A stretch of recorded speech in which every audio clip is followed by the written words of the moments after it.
Friedrich Nietzsche was born in Rocken, Saxony in 1844 and educated at the University of Bonn and Leipzig. At the age of only 24, he was appointed professor of classical philology at the University of Basel, but prolonged bouts of ill health forced him to resign from his post in 1879. Over the next decade, he shuttled between the Swiss Alps and the Mediterranean coast, devoting himself entirely to thinking and writing. His early books and pamphlets were heavily influenced by Wagner and Schopenhauer, but from Human, all too human on, his thoughts began to develop more independently. He published his series of groundbreaking philosophical works, which culminated in a frenzied production in the closing months of 1888. In January 1889, Nietzsche suffered a mental breakdown from which he was never able to recover. He died in Weimar 11 years later. This is Thus Spoke Zarathustra, a book for all and none. Who is Zarathustra? I am Zarathustra! He's one with the warrior inside. His dominance can't be denied. His entire world is turning into a battlefield any time as he looks upon you with warrior's eyes. Now he can see the fear that will ensure his victory anytime. Yeah!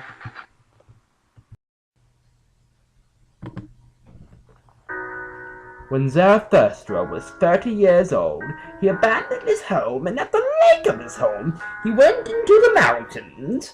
There he enjoyed his spirit and his solitude, and for 10 years did not tire of it.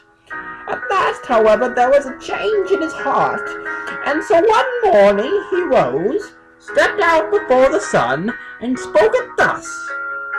"Greetings, great star, what would your happiness be were it not for those whom you illuminate? For 10 years I have come up here to my cave. You would have grown weary of your light in this, of course, without me, my eagle, and my serpent. But we were waiting for you every morning, took from you your overflow, and blessed it for you. Behold, I am overburdened with my wisdom. Like the bee that has gathered too much honey, I need outstretched hands to receive it. And with outstretched hands, I proclaim, discover Atlantis." Back again, Zarathustra's back. Tell a friend. Guess who's back? Guess who's back? Guess who's back? Guess who's back? Guess who's back? Guess who's back? Guess who's back? So, Thus Spoke Zarathustra was one of Nietzsche's greatest works. In my opinion, really the culmination of what he did in his life, as it was really his last great masterpiece. On the cover, as you can see, that looks to be Jesus, and I'll explain later why Jesus is much like Zarathustra. So really, we all kind of want joy in our lives, and we all want a place to really be happy. Happiness is really the ultimate goal. And what Zarathustra and Friedrich Nietzsche have kind of formed in this masterpiece, this novel, is that we can always obtain happiness, and we can always obtain this by doing the things we want to do when we want to do them. This is the concept of the Overman. You might think the Overman, as stated in his book, is in human form, but I really thought of it as an idea that the Overman, you are able to obtain the Overman state by doing things that you want to do. For example, when the Overman wanted to go to the garden, he went to the garden and rested. Like Jesus, he went to the garden and prayed. The Overman also ate the fruits he wanted to eat. Biblical correlation, Adam and Eve. With Adam and Eve, that didn't work out too well, but it's not like the apple would have brought them joy. They knew it wasn't going to bring them joy. Like uncultivated How it relates to our lives is this. Say, for example, I wanted to eat McDonald's, but I was in school. It makes me happy to eat McDonald's, so I'm going to drive to McDonald's and eat food and I'll be happy. It's a simple concept, but no one in this world really embraces it because there's societal ramifications. Nietzsche's point is we don't need those. So moving on, really let's look at the character of Zarathustra. Zarathustra is all-wise and all-knowing. He's the ultimate being. Other beings sometimes try to test him, like they do in Jesus' case. They might say, Zarathustra, how could you sail when you don't have a boat? And Zarathustra says, you know, I'd walk on water. Zarathustra is able to do this. He's the ultimate being. He always has an answer for everything. Some people have an answer for everything, but it might not always be right. Zarathustra is always right. Who are Zarathustra's disciples? And what is the mission they have set out to achieve? It is the question that will be answered. The stars that shine so bright they burn, not in cars, and run so hard they superstars. They're not afraid to say, they're here to save the day. Hey, hey, hey, hey, hey, hey! So in that way, he's like Jesus. But there's also a sense of him that maybe isn't like Jesus. For example, he's kind of critical of religion in general. What I mean by this is he doesn't want people to really embrace religion as a whole because he feels it really serves no purpose on this earth. It doesn't necessarily bring us happiness. And it, you know, because we don't always want to do the things our religion tells us to do. The church's argument to this is we need religion because it gives us happiness for an eternity. Another point brought up is that he's kind of just critical of rabble in general. People speaking without really knowing what they're saying. Really ignorant people who speak without knowing. Our society pretty much encourages people to say whatever they want. You know, Facebook, Twitter, millions of people who might not be smart enough constantly are telling us what to do, when to do it. And we don't have to listen to them. But Zarathustra is all wise, so his point is we can always listen to someone who's wise. To kind of wrap this up, really the concept of the Overman in Zarathustra in general is that we need to overcome ourselves to become happy. We need to be able to do the things that we want to do. And though it's not always easy, it's definitely rewarding. So this summer, it kind of inspired me to do things I want to do. And I think if you read Zarathustra, you might be a little confused, but overall, you're going to enjoy the book, and you're going to have a different perspective on life in general. Thank you. How does Zarathustra feel about himself and the world around him? I feel pretty, oh so pretty. I feel pretty with witty and gay, and I pity any girl who's me today. I feel charming, oh so charming. It's alarming how charming I feel, and so pretty that I hardly can believe I'm real.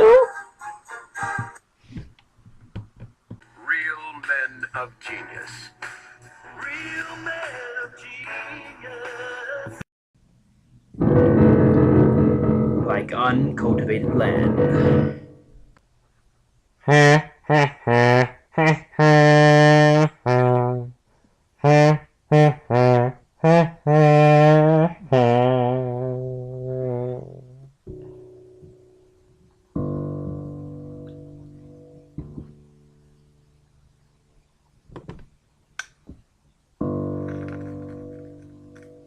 You are listening to the PB production.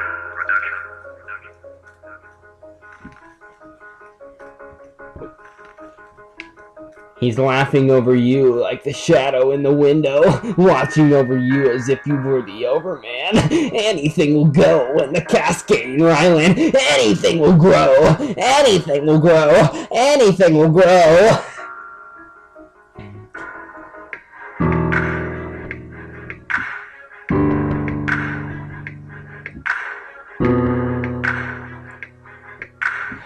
anything will grow in this uncultivated land.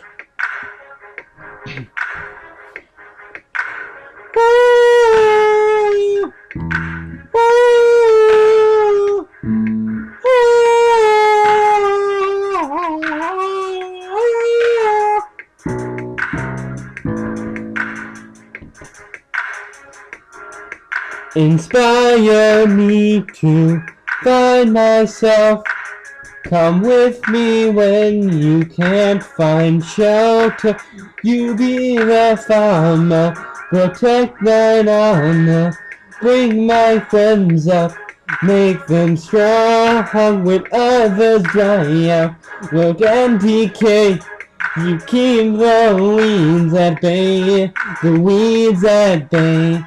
And though I know our doomed scenario, I'm convinced anything will grow, anything will grow, anything will grow, anything will grow.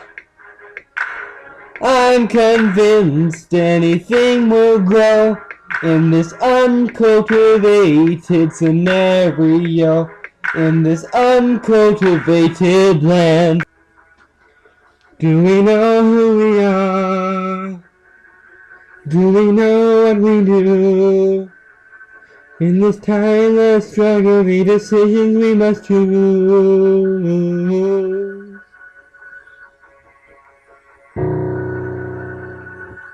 Thus spoke Zarathustra, the being made true, coming down a total day, choosing life for you.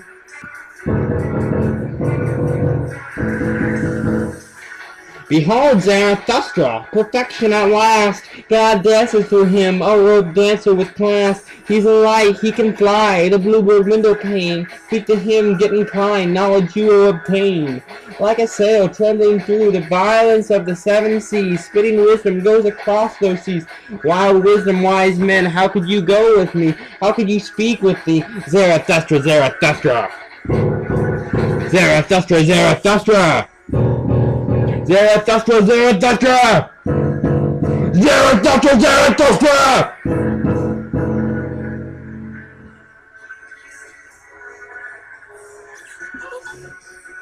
Do we know who we are? Do we know what we do? In this timeless struggle, the decisions we must choose. Woe is me, whither has time gone? Have I not sunk into deep wells? The world sleeps. Ah, ah, the dog howls, the moon shines. Rather will I die, rather die than tell you what my midnight heart is thinking. Now I have died, it is over. Spider, what are you spinning around me? Do you want blood? Ah, ah, the dew falls, the hour is nigh, the hour is nigh. I repeat, the hour is nigh.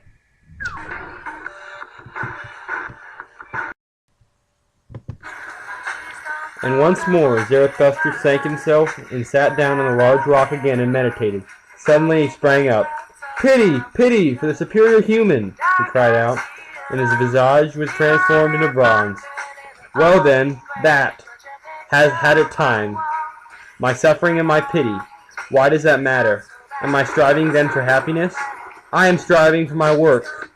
Well then, the lion came. My children are near. Zarathustra has ripened. My hour has come. This is my morning. My day is beginning. Rise up now. Rise up, great midday."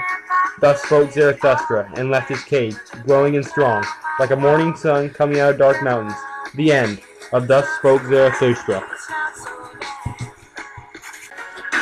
You made me, but it ain't no lie. You make it tough. I just wanna tell you that I've had enough. I'm crazy, but it ain't no lie. Baby, bye, bye, bye.